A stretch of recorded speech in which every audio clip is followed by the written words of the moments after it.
living the life, right? Very hardworking. She is in the Hamptons during this time, and not just the Hamptons.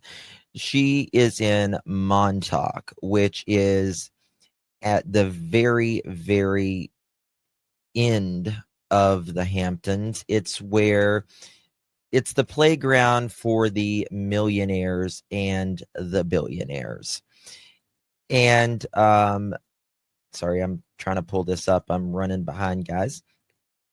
And that being said, she was found dead on a yacht.